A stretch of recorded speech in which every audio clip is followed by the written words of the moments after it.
Now we'll be starting with dividend decision. See, whenever we talk about dividend, first of all, we need to understand that whenever we are talking about finance, finance is the lifeblood of any business, and it is one such thing without which any business, any organization cannot perform and carry on its business.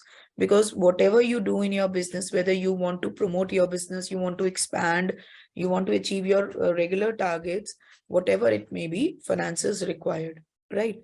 So if we want growth in our organization, and along with that growth, we need a certain level of profit, then in that case, our basic objective is to ensure that the shareholders are able to receive an adequate amount of dividend. Dividend means the reward that they will be getting for the investment they have made in the business.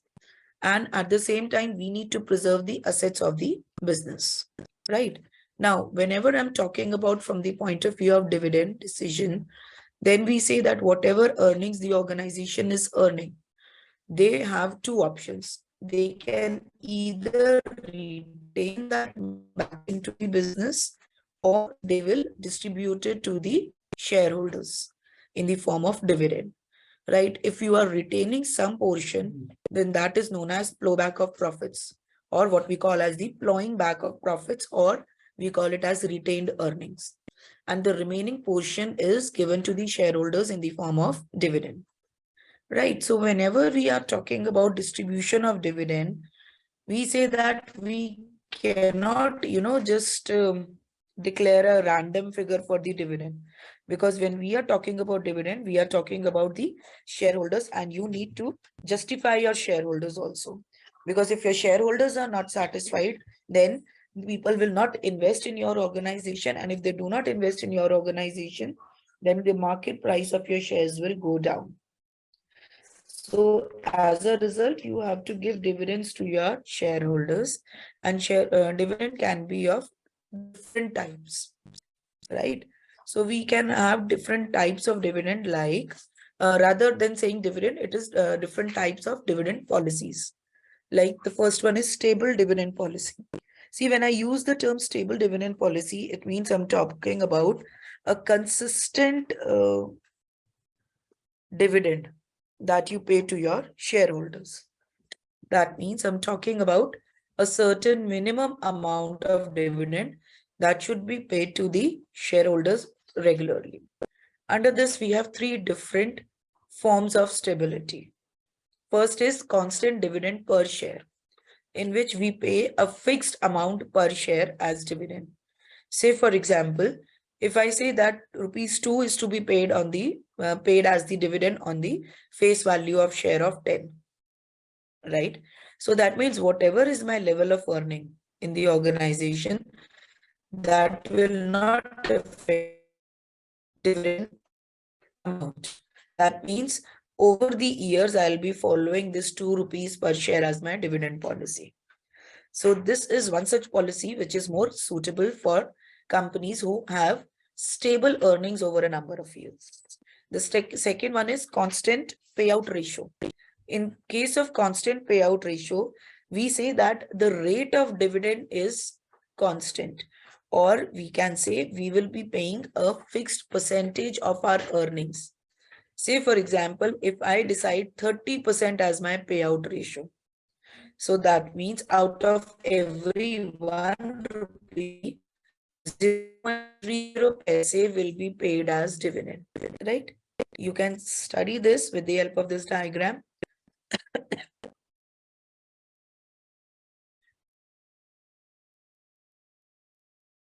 In this case, we are studying the earnings per share and dividend payout ratio, right? And we say that this particular diagram is suitable for organizations who are not confident about getting stable earnings. So as and when your earnings are decreasing, your dividend is also decreasing. As and when your earning is increasing, your dividend is also increasing. So that means they have decided a particular level of dividend payout ratio in the form of a percentage, a fixed percentage. So if your earnings are less, with the same percentage of dividend, your dividend also decreases. And if your earnings are more, so your dividend also increases. And the third one is stable rupee dividend plus an extra dividend, which means that you fix up a minimum dividend per share so that you can reduce the possibility of net paying dividend. But if your organization is performing very well in a particular year, so in that particular year, you can pay out certain extra dividend also. So that means a minimum amount will always be paid, will be paid. And if the organization is performing well in a particular year, so in those years, you can pay that extra amount also. So a stable rupee dividend will always be there, plus an extra dividend in case in years of prosperity. There are various factors that you need to consider while declaring your dividend. First of all is the nature of business. All the industrial units which have a stable earnings, they can go for stable dividend policy, and the unstable ones, they can predict, you can say the unstable ones who cannot predict their earnings, they might not go for a stable dividend policy. Next is the age of the company. See, if I talk about a newly started companies, they require more earnings in the form of retained earnings for their growth, for expansion and all, right? So in that case, they need to decide their dividend accordingly. So in that case, they will be following a rigid dividend policy. That means a strict rigid dividend policy, right? Because they need more amount to be retained in the business. Then is the liquidity position of the company. See, whenever you have to pay the dividend, you know that dividend is paid in the form of cash, right? So as a result, if in case the firm may have sufficient profits to declare the dividend, then it is fine, they can pay it as it is. But if in case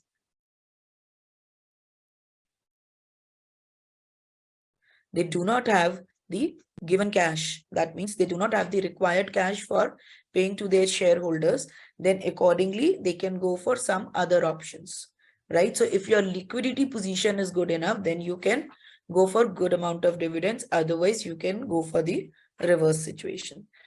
Then next is the equity shareholders preference for current income. See, there are many different types of shareholders. Many a times the shareholders, they are more concerned that they should be getting the regular dividends. If your shareholders are such, then in that case, you cannot simply think of any other thing. Then you will have to give them dividend, right? But if your shareholders, they want more returns in the form of capital appreciation, then you can retain the amount in the form of retained earnings, because in that case, your retained earnings will ultimately increase the earnings of the organization, which will ultimately be in the form of capital appreciation for the shareholders. The next is the requirements of the institutional investors. See, there are many institutional investors like LICs, GICs, and mutual funds who invest in your organizations, right? And these institutional investors, they have an investment policy to invest only in companies that have a continuous dividend payment record. That means they are companies which have a stability in their earnings and their dividend payout, right? So these institutional investors, they purchase the shares of such companies in bulk, and they hold it for a very long period of time. So if you want to attract such institutional investors, then again, you have to follow the stable dividend policy. Then you also have certain legal rules.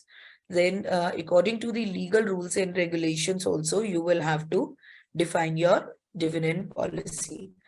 Then at times there are certain contractual requirements See, many a times you need funds in the form of borrowed capital. So when you need funds in the form of borrowed capital, then there are certain contractual agreements from your lender. So just to fulfill those contractual agreements also, you will have to follow that agreement, and accordingly your dividends will be decided. Then next is your financial needs of the company.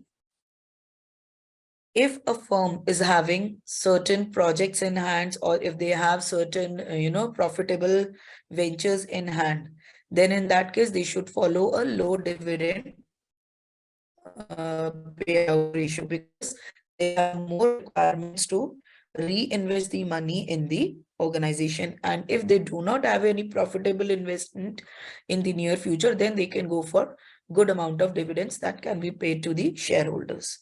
Next is the access to the capital market. That means we are talking about the external sources. See, a company which has easy access to the capital market can have flexibility in deciding its dividend policy. That means we are talking about companies that are well established. They will have an easy access to the capital market, and they have a good profit track record. So in this case, the management can declare a high rate of dividend, and as such, it will attract more investors and maintaining the existing shareholders. On the other way, on the other hand, if a firm is having difficulty in accessing the capital market to raise more funds, that means they are not in a position to pay out more dividends. So in that case, they will have to depend upon the internal funds to arrange more funds. Next is the control objective. See, if a firm is distributing more in the form of dividends, then it means it is reducing its cash in hand. So as a result, the firm might have to issue more shares to the public to raise more funds, so that they can have more funds for their day-to-day operations, or maybe for some upcoming project. So more shares means they are losing control, because ultimately that control will be shared among the different shareholders, right? So accordingly, you have to see if you are ready to dilute your control, you can go for more equity shares, and you will have to pay more dividend to more number of shareholders. And if you are not ready, then you should follow a conservative dividend policy. Next is the inflation. See, in case of inflation, if I just take one example, then whenever we have to replace our assets in the business, we use the depreciation, the accumulated depreciation money to replace them. But that accumulated depreciation money might not be sufficient enough to buy a new asset or new equipment, right? So in that case, we need more amount of funds to replace our assets. That means the firm will have to depend upon the retained earnings. So if you are dependent upon the retained earnings, then in that case, that means you are left with low amount of cash to pay off your dividend. So as such, your overall dividend payout ratio will be less. Next is the dividend policy of the competitors. See, if we are talking about a particular industry, then you have to follow your competitors. If your competitors are following a liberal dividend policy, then certainly whether you like it or not, you have to follow the trend. Because if you do not pay the dividend and your competitors are paying, then certainly your investors will try to switch over towards your competitors. And if your competitors are following a stringent policy, then certainly you can follow them. Next is the past dividend rates of the company. See, if we talk about the owners and the prospective investors, they would certainly prefer to have stability in dividends, right? And generally what we have seen is firms, they try to maintain stability in dividends based on their past performance and past trend, right? So certainly the directors, the board of directors, they have to follow the past things with respect to payment of dividend, so that even in future the investors, they can be satisfied with respect to the payment of dividend. And apart from this, there can be certain other factors that you need to consider, like your trade cycle, your corporate taxation policy, then attitude of your investor group, and repayment of loan, and various other things as the case may be. Now, when we are talking about the payment of dividend, dividend can be paid in various forms. Like the most popular one is the cash dividend, in which the companies, they pay dividend in the form of cash. The second one is the scrip dividend. In this case, what happens is the equity shareholders, they are issued transferable promissory notes for a short time period. That means it has a maturity of short period, right? So, and that may or may not be interest bearing. So we can simply say that it is a simple payment of in the form of a promissory note, right? So whenever we are talking about this payment of dividend in this form, it will take place only when the firm is having any shortages of cash, or the firm is having a weak liquidity position, right? So payment of dividend in the form of cash is justifiable only when the company has earned sufficient amount of profits, right?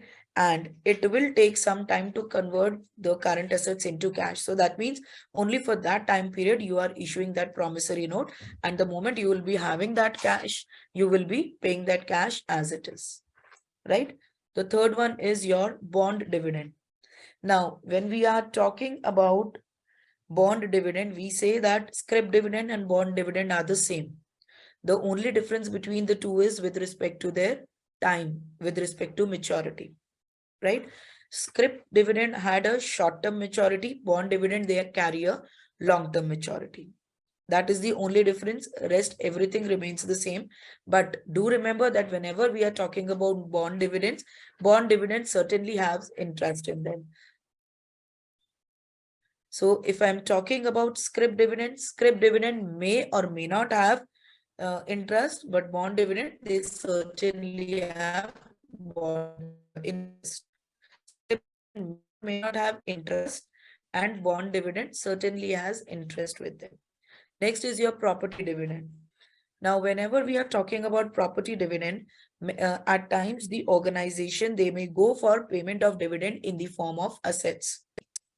In this case, what happens is the asset of the firm that are no longer required in the operation of the business, and your shareholders are ready to accept dividend in the form of such assets, then this property dividend can be used, although this method is not popular in our country, that is India. Then the other one is the stock dividend, that is your bonus shares. Bonus shares means when the company is not ready to release cash in the form of dividend, and in that case, they issue extra shares, number of shares, which is known as bonus shares, that are free of cost to the shareholders in the form of their dividend. And it is known as stock dividend in USA, whereas in our country, it is known as bonus shares, right? As a result, it is not going to give any extra cash to the organization, but yes, the number of shares will be increasing, right? And whatever is the cash that they have earned in the business, that can be retained in the business itself, right? Now, moving on to the dividend policy and valuation. Now, see, whenever we are talking about the dividend policies, there are certain conflicting opinions with respect to dividend decision on the valuation of the firm. There is one school of thought which says that dividends are relevant to the valuation of the firm, whereas the other school of thought is of the opinion that dividend does not affect the value of the firm and the market price of the company. So as such, we have two views and two schools of thoughts. One is the theory of irrelevance and the other one is the theory of relevance. Starting with the irrelevance concept of dividend, which has a residual approach. The first approach is residual approach.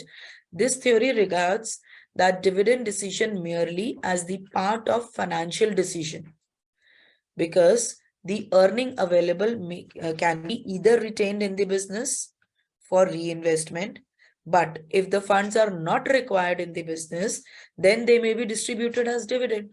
So this theory will assume that investors do not differentiate between dividend and retention of profits by the firm.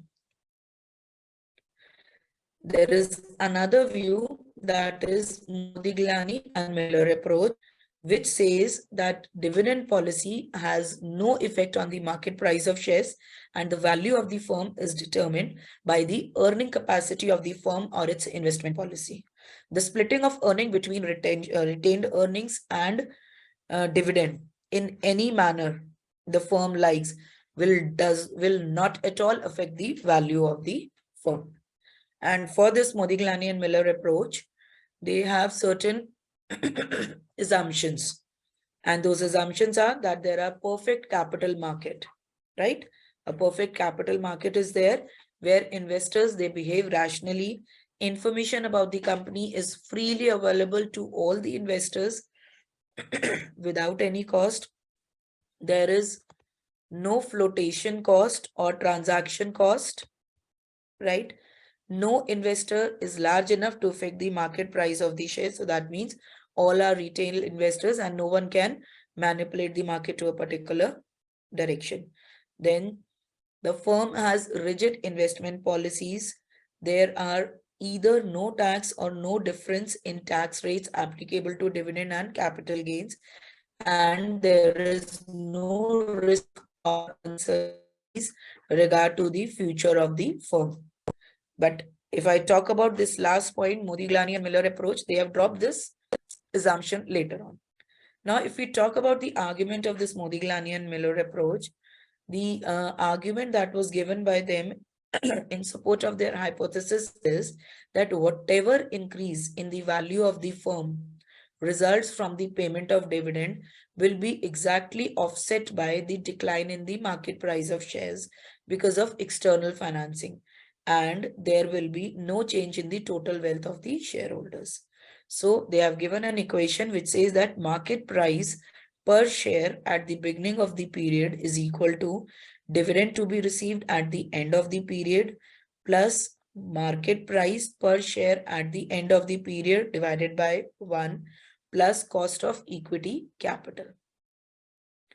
So the hypothesis can be taken also, presuming that investment requirement by the firm on account of payment of dividend is financed out of the new issues of equity share, which says that M, that is the number of shares to be issued, is equal to I, that is the investment required, into total earnings of the firm during the period minus number of shares outstanding at the beginning of the period multiplied by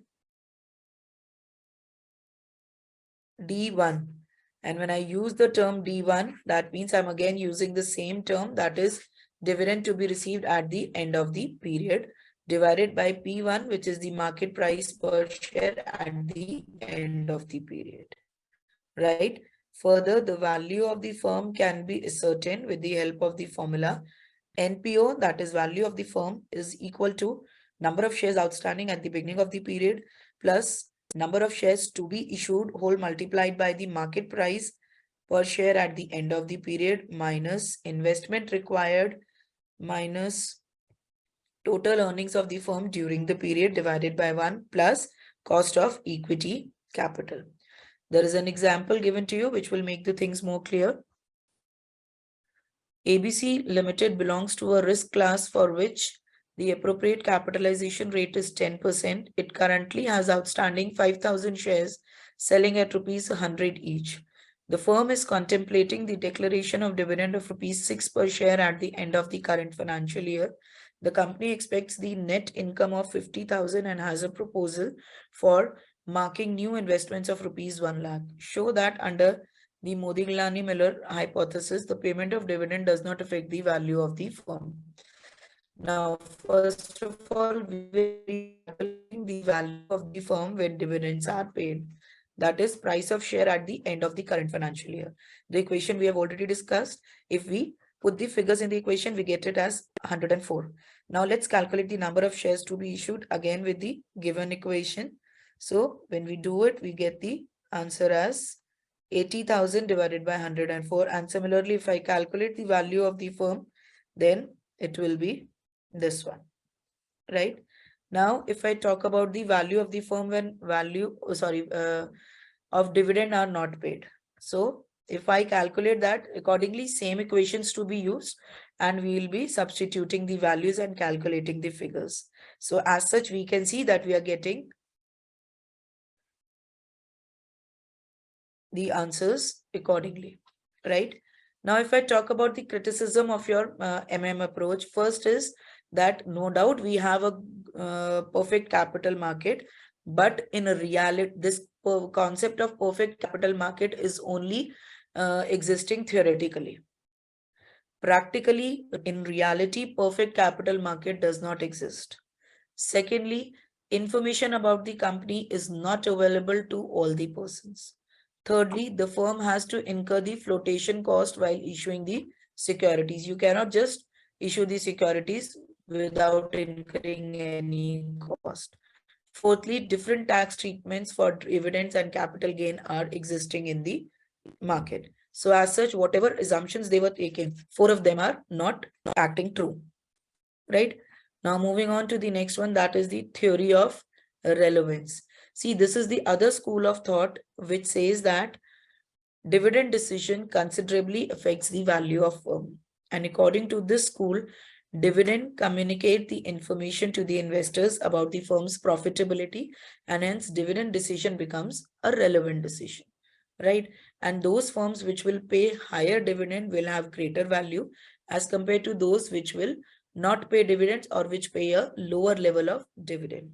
So for this also we have two theories, that is Walter's approach and Gordon's approach. Starting with the Walter's approach, expresses the relation between the internal rate of return earned by the firm and the cost of capital, which plays a significant role in determining the dividend policy, right? And Walter's approach is based on the relationship between the firm's rate of investment, that is R, and the cost of capital, that is K. And it says that if your R is greater than K, then the firm should retain the earnings, because such firms are known as growth firms and the optimum payout would be 0 in their case. This would ultimately maximize the value of shares. And in case the firm which do not have profitable investment, that is when your R is less than the K, then the shareholder will stand to gain if the firm distribute its earning. So in such cases, the firm's optimum payout ratio would be 100% if the firm should distribute its entire earnings on dividend. Then if in case your normal firms where your R is equal to K, the dividend policy will not affect the market value of the share, as the shareholder will be getting the same return from the firm as expected by them. So this Walter's model also has certain assumptions. That is, the investment of the firm are financed through retained earnings only, and the firm is not going to use any external sources of finance. Secondly, your internal rate of return, that is R, and the cost of capital, that is K, of the firm are constant. Thirdly, earnings and dividends do not change while determining the values, and the firm has a very long life. In this case, to calculate the value of a share, we have price of equity share is equal to initial dividend per share divided by cost of equity capital minus expected growth rate of earning. And the formula to ascertain the market price of a share is market price of share is equal to dividend per share plus internal rate of return multiplied by earning per share minus dividend per share whole divided by cost of equity capital, right? Now again, there's a particular example given to you. Following information is available in respect of a firm. Capitalization rate is 10%, earning per share is 50. Assumed rate of return of investment is 12, 8 and 10. At the same time, they are saying show the effect of dividend policy on market price of share by applying Walter's formula when dividend policy payout ratio is 0, 20, 40, 80, and 100%. Right? See, in this case, what I have done is just when you have to calculate this, right? So, you know, that means when you have to calculate the market price of shares, your R is given to you as 12, 8, and 10. 3 rates are given to you. So I'll be calculating it for different options, right? And in this case,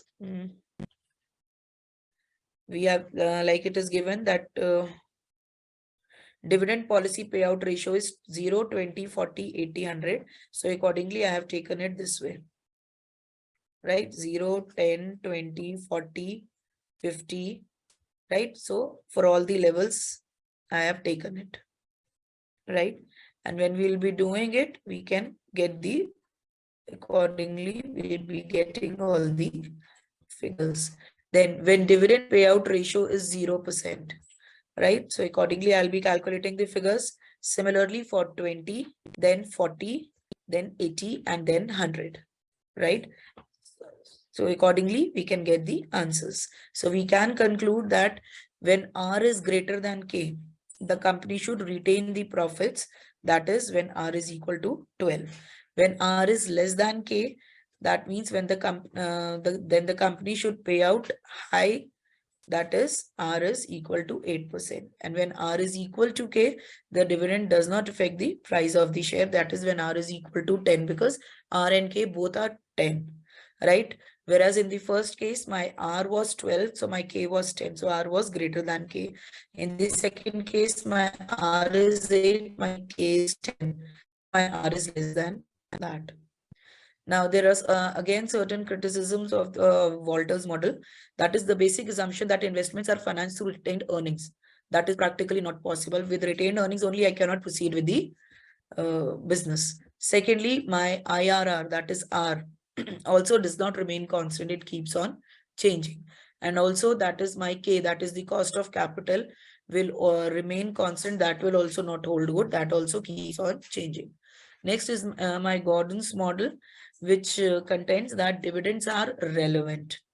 And this model is of the opinion that dividend policy of the firm will affect its value and is based on the following assumption. They also have their certain own assumption, which says that the firm is an all equity firm, which is again, I mean, they say that no debt is allowed in this case. And they said, they also say there is no outside financing and all investments are financed exclusively by retained earnings. Then your internal rate of return, that is R, of the firm remains constant. Cost of capital also remains constant, and the firm derives its earnings in perpetuity. The retention ratio B, once decided upon, is constant. Thus, the growth rate, that is G, is also constant. And we say that G is equal to BR. BR is your, B is your retention ratio. Right? And it says that your K is always greater than G, and a corporate tax does not exist. So in this case also, the formula that we use to find out the price per share is equal to earning per share into 1 minus retention ratio divided by cost of capital minus BR, that is your growth rate, right? Then according to Gordon, when R is greater than K, the price per share increases as the dividend payout ratio decreases. When R is less than K, the price per share increases as the dividend payout ratio increases. And when R is equal to K, the prices per share remains unchanged in response to the change in the payout ratio, right? So ultimately, this is the overall gist of your Gordon's model. But this Gordon's model has a revised version, which came into existence later on to consider the risk and uncertainty. So Gordon's model, like your Walter's model, contends that dividend policy is relevant. And according to Walter, dividend policy will not affect the price of the share when R is equal to K. But Gordon goes one step ahead and argues that dividend policy affects the value of shares even when R is equal to K. So in a crux, we can say that there are two assumptions related to it, that investors are risk averse and they put a premium on a certain return and discount, that is they penalize the uncertain return. But so we can say that investors are rational and accordingly they want to avoid risk, right? The term risk refers to the possibility of not getting the return on investment. And if we talk about the payment of dividend, that is now completely a situation where it will remove any chance of risk. But if the firm retains the earnings, then the investors can expect to get a dividend in the future, right? But that future dividend is uncertain both to the amount as well as the time when they will be getting this dividend. So the rational investors prefer current dividend to future dividend, and your retained earnings are considered as risky by the investors. Because if we are considering the retained earnings, so the price per share might be adversely affected, and this behavior of investor is described as bird in hand argument, which says a bird in hand is worth two in bush, because what is there in future, that is uncertain. But if I'm right now getting something, rather than getting two in future, it is better I get one in present, because this one in present is a surety and two in future is a risky venture, right? Now, if K is equal to 11 and earnings per share is 15, calculate the price per share of Sushma Limited for R equal to 12, 11, 10 for the following levels of dividend payout ratio. Now, you have been given three different dividend payout ratio, and retention ratio is this one, right? So accordingly, if my R is equal to, if my R is greater than K, so that is 12% is greater than 11%. So my P is, the formula for P is the same, and accordingly I will be calculating it when my dividend payout ratio is 10, 30 and 50. Accordingly, I will be calculating the figures. So when it is 10, my answer comes out to 750. If it is 30, then it is 173.08, and if it is 50, then it is 125. Now I will calculate under the second situation when my R is equal to K. That means R and K both are 11%, right? Then I will calculate my dividend payout ratio of 10% and retention ratio 90%. Similarly, dividend payout ratio 30 and retention ratio 70. And third situation is when my dividend payout ratio is 50 and my retention is again 50, right? So accordingly, you can see under all the three situations, when my R is equal to K, my ultimate answer is same under all the three cases. Now moving on to when my R is less than K, that is my R is 10 and my K is 11. So in that case, when my dividend payout ratio is 10 and retention ratio is 90, and then my dividend payout ratio is 70, so my retention is 70, and when both of them are 50.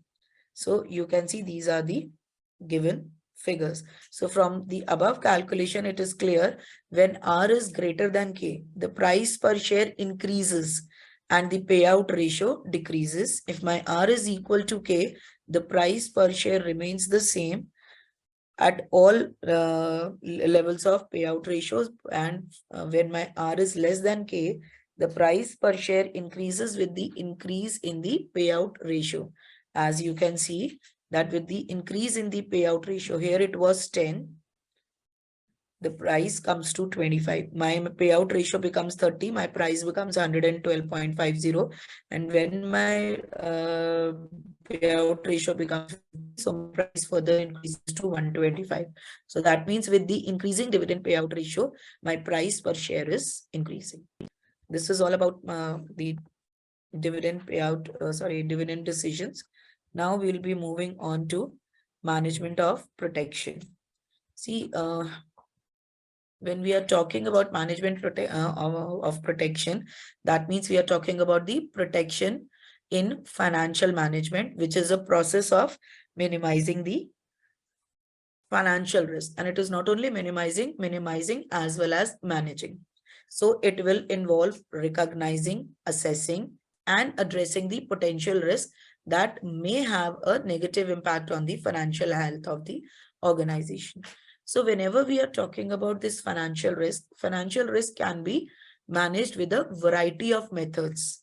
And those methods include hedging, diversifying, and insurance. When I use a term hedging, see, as the word suggests, hedging means we are talking about a kind of a fence to protect the boundaries. So similarly, in case of financial risk, hedging is a strategy that we use to offset the potential losses that might happen in future, and for that we take a certain opposite position in the market.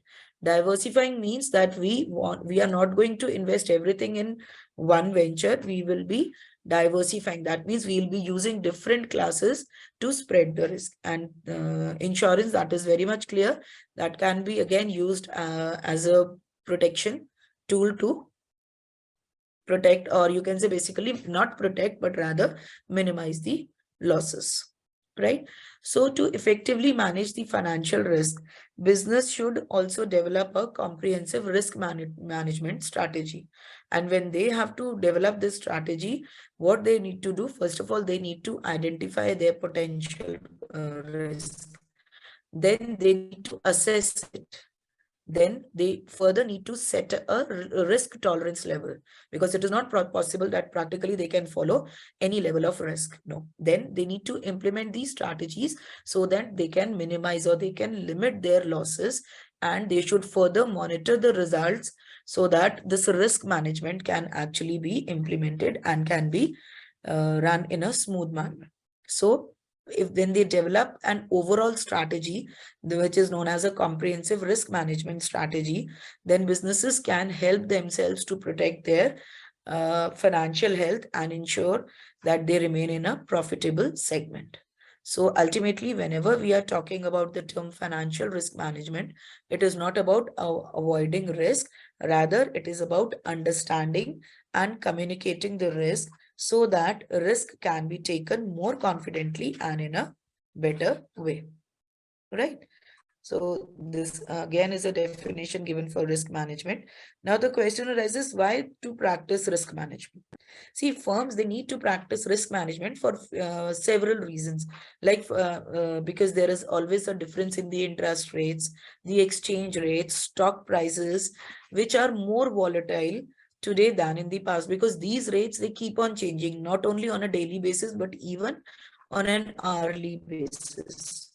So significant losses can be incurred by firms who will not practice this risk management. So as a result, we need to practice risk management. Also, in the present day world, we have many improvements in the information technology. And with this improvement in the information technology, it has become more easy, and we have more access to the information which we can use.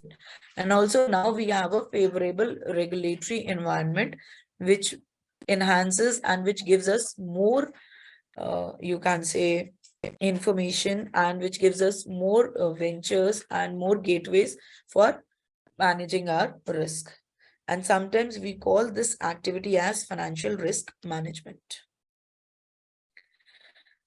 And when we are practicing this risk management, we have many benefits of practicing risk management. That is, the firms can practice risk management more effectively. As I told you, now we have more information available, more rules and regulations are there which can help us in this direction. Also, there are many tax advantages from the progressive tax system.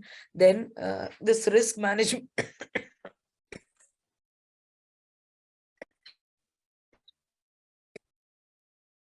risk management also reduces bankruptcy cost, and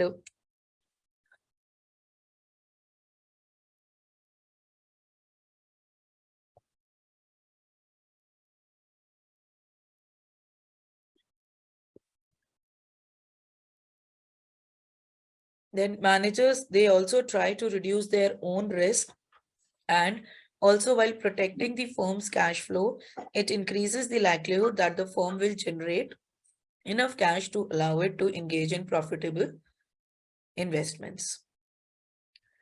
Also, there are certain arguments on risk management, like we have the principle that argue that the corporate financial decisions provide no value because shareholders can execute these transactions themselves. Then some firms use risk management as an excuse to speculate, right? And at the same time, they also say that some firms believe that there are arbitrage opportunities in the financial markets. And there is also one more point which need to be noted over here. The desire to lower risk is not a sufficient reason to practice your risk management, right?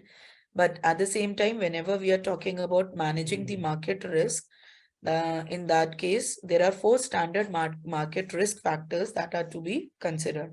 That is the equity risk, that is the risk that stock market price will change. Second is the interest rate risk, that is the risk that interest rates will change.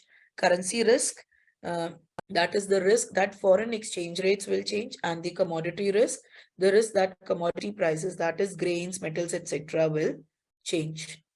Now, when you need to manage your credit risk, starting with the first level of risk, that is credit risk. See, credit risk, or what we call it as default risk, it is the risk that the counterparty will not pay off in a financial transaction. For example, if the transaction is between you and me, and if I default in the payment, right? So this credit rating are widely used to assess the credit risk, because that means you will enter into a transaction with me only when you come to know about my credit rating. That is what is my previous track record. So what kind of rating I have in the market. Now, whenever this credit risk of derivatives is there, so that means the current credit risk is the risk to one party that the other will be unable to make the payment that are currently due. So, and the potential risk is the risk to one party that the counterparty will default in the future. So it can be, if it is in the present, then present current credit risk, and if it is in the future, then it is potential credit risk. In options, only the buyer faces the credit risk, whatever may be the situation, whether it is future or present. So in this case, we can go for forward rate agreements that are known as FRAs, and swaps that have two-way credit risk, but at a given point in time, the risk is faced by only one of the two parties. So that means in one continue series, you will be the buyer, and in one continue series, I'll be the buyer. So we are exchanging the positions, right? So that means in this case, this transaction is similar to a forward contract in which one party agrees to make a future interest payment based on an agreed upon fixed rate of interest, and receives a future interest payment based on a floating rate such as LIBOR. When I use the term LIBOR, that means I'm talking about London Interbank Offered Rate, right? Then, in this case of potential credit risk is the largest during the middle of an interest rate swaps life, but due to principal repayment, potential credit risk is largest during the latter part of the currency swaps life. So typically all parties, they pay the same price on a derivative regardless of their credit standing. So credit risk is managed through limiting exposure to one party, right? That is the primary method. Then second can be through a collateral, that is any type of cash or security that can be set aside as a protection for the lender in a loan. So as a result, it is also used as a credit enhancement in a derivative transaction, and you can have periodic marking to market. Then by dealers, you can have captive derivative subsidiaries, or you can also go for netting. Now, when I'm using the term netting, means several similar processes in which the amount of cash owed by one party to the other is reduced by the amount owed by the latter to the former. As I told you, that in some transaction I'll be the buyer and in some transactions you be the buyer. So that means we will be netting out, we'll be at a similar position in one point or the other. So in this case, we can have bilateral netting, which means it is a netting between two parties. We can have multilateral netting, which it means netting between more than two parties, essentially the same as the clearinghouse. And payment netting, where only the net amount of the payment owed from one party to the other is paid. That means we are not going to pay the amount for each and every transaction. We'll just pay the net amount that we have to pay. Net amount means the net profit or the net loss that we have to pay. And the next one is the cross product netting, in which the payment from one type of transactions are netted against the payment of another type of transaction. Then you also have netting by novation, which means net value of two parties' mutual obligations is replaced by a single transaction, which is often used in Forex market. Or you can have closeout netting, that is netting in the event of default, where all transactions between two parties are netted against each other, right? And the OTC derivatives market has an excellent record of default. Now you also have credit derivatives. That means we are talking about a family of derivative instruments whose payoff is largely determined by the credit of another party and is used to separate market risk from credit risk and permits the separate trading of credit risk.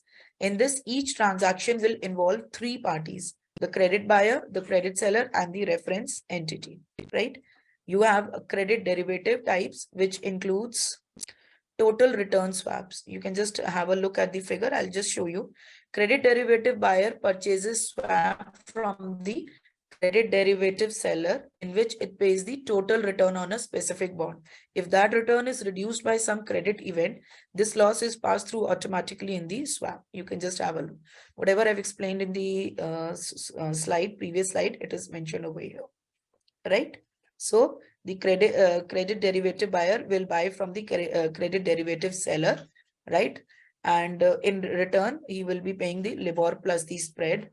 And this reference entity will also deal with the interest cash plus unrealized capital gain losses and the non-cash items. So in this case, again, an example has been given. You have different terms that is given in days, and the LIBOR rate is given and discounting factor. You have to determine the rate on a 4-year swap with annual payments. So that will be 1 minus. For 4-year, it is 0.6355 upon the first year figure, second year, third year, and fourth year. So your overall answer is this one, right? Then inputs for the black model to price a 3-year call option on the 1-year forward rate. So these are the further intricacies that if you want to deal with such things, you can have certain rates like this, right? Then if you want to manage your credit risk, you have credit derivatives types. The first one is your credit default swap, in which the credit derivative buyer pays a periodic fee to the credit derivative seller. If the buyer sustains a credit loss from a third party, that third party is your reference entity, it then receives payments from the credit derivative seller to compensate, right? So this is more like an option derivative. And you also have credit spread option, in which the underlying is the yield spread on a bond. Accordingly, figures have been given. You can go through the figures, right? And next we have credit derivative types, that will include credit linked security. In this, it is a bond or a note that pays off less than its face value if the credit event occurs on a third party. And the credit derivative market is small but growing rapidly, which again is explained with the help of this diagram. And finally, you can also have synthetic CDOs, that is collateralized debt obligations. These credit derivatives may also include cash CDOs or synthetic CDOs. Cash CDOs means underlying is a portfolio security, and in case of synthetic, your underlying is a credit derivative.